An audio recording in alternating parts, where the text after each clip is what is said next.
राज्यपाल के अभिभाषण पर धन्यवाद प्रस्ताव पर चर्चा के दौरान बोल रहे थे। आगे बढ़ते हैं, बड़ी खबर आ रही है। बीजेपी ने पर्यवेक्षक नियुक्त कर दिए हैं। रविशंकर प्रसाद और ओपी धनखड़ बने हैं पर्यवेक्षक। दिल्ली में अब सीएम कौन होगा, दिल्ली का सीएम कौन होगा, ये सस्पेंस अभी भी है, लेकिन जल्द ही अब इस सस्पेंस पर से पर्दा उठने वाला है, क्योंकि विधायक दल की बैठक होने वाली है शाम 7 बजे। उससे पहले पर्यवेक्षक नियुक्त किए जा चुके हैं और ये पर्यवेक्षक के दो नाम रविशंकर प्रसाद और ओपी धनखड़ बनाए गए हैं। दो पर्यवेक्षक जो कि अब विधायक दल की बैठक में पहुंचेंगे और वहीं से फिर ऐलान होगा नया नाम, सीएम कौन बनेगा। आज सस्पेंस खत्म होगा, सस्पेंस अभी भी बना हुआ है।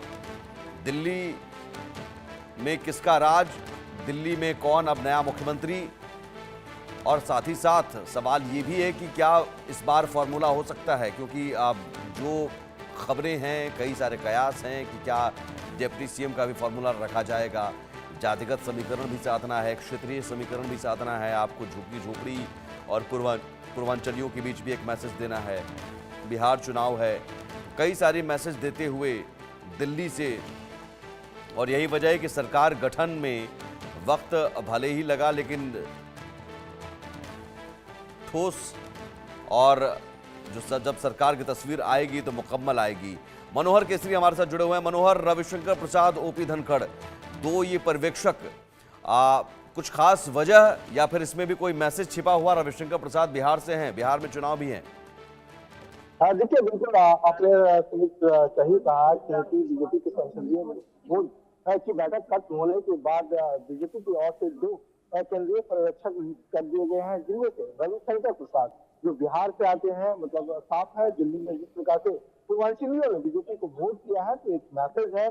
दूसरा ओपी धनखड़, वो हरियाणा से आते हैं और ओपी धनखड़ जाट नेता है, तो एक मैसेज देने की कोशिश भी है। और जब विधायक दल की बैठक होगी तो इसमें देखना होगा कि वो जो पर्ची लेकर के आ रहे हैं, किस मुख्यमंत्री के नाम पर लेकर के आ रहे हैं, क्या फॉर्मूला रहता है, एक मुख्यमंत्री और एक दो उप मुख्यमंत्री होते हैं या एक मुख्यमंत्री और एक उप मुख्यमंत्री होते हैं, इसे देखना पड़ेगा। और दूसरी बात यह है कि क्या पहली महिला मुख्यमंत्री होगी अभी के टेन्योर में, क्योंकि अभी तक बीजेपी के जो 20 राज्य हैं, 20 राज्यों में कोई भी महिला अभी तक नहीं है। तो रेखा गुप्ता का जो नाम चल रहा है, जो चर्चाएं उनके नाम को लेकर के काफी गर्म है, क्या वो होंगी या प्रवेश वर्मा होंगी, क्या उनको उप मुख्यमंत्री बनाया जाता है, ये सारी है, सारी प्रयास लगाए जा रहे हैं, सारी चर्चाएं हो रही है। राजनीतिक गठबंधनों में ही नहीं बल्कि आम पब्लिक भी इन सब बातों को लेकर चर्चा कर रहे हैं। अब बीजेपी की ओर से एक कदम आगे बढ़ पर्यवेक्षक नियुक्त कर दिया गया है। नए पर्यवेक्षक यहाँ पर 7 बजे आएंगे और विधायक दल की जो बैठक होगी उस बैठक में वो पर्ची निकालेंगे या नाम निकालेंगे कि विधायक दल का नेता का नाम प्रस्ताव रखेंगे। मनोहर जल्दी से आप बताइए, क्या इसमें संकेत, दो पर्यवेक्षक जो नियुक्त किए गए, संकेत ये है कि जाट और वैश्य का कॉम्बिनेशन दिख सकता है दिल्ली में?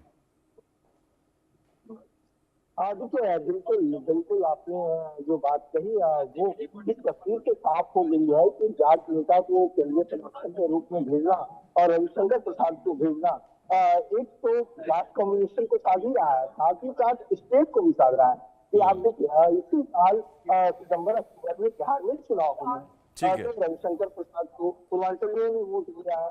बिल्कुल, और बिहार में चुनाव भी है, तो यकीनन बहुत सारे संकेत और संदेश, चूंकि बीजेपी कुछ भी करती है तो उसमें बहुत सारे संकेत छिपे होते हैं, संदेश छिपे होते हैं, और ये दो पर्यवेक्षक भी हैं तो उसमें भी बहुत सारे राजनीतिक विश्लेषक अपने अपने हिसाब से इन दोनों नामों में, दोनों चेहरों में बहुत सारे संकेत पढ़ सकते हैं। हालांकि चंद घंटे का इंतजार, शाम 7 बजे ऐलान हो भी सकता है दिल्ली का नया सीएम कौन होगा। बहुत शुक्रिया मनोहर तमाम जानकारी के लिए आपका। एक छोटा सा ब्रेक के उस पार भी खबरें लगातार जारी हैं। जियो बीपी में इंटरनेशनल क्वालिटी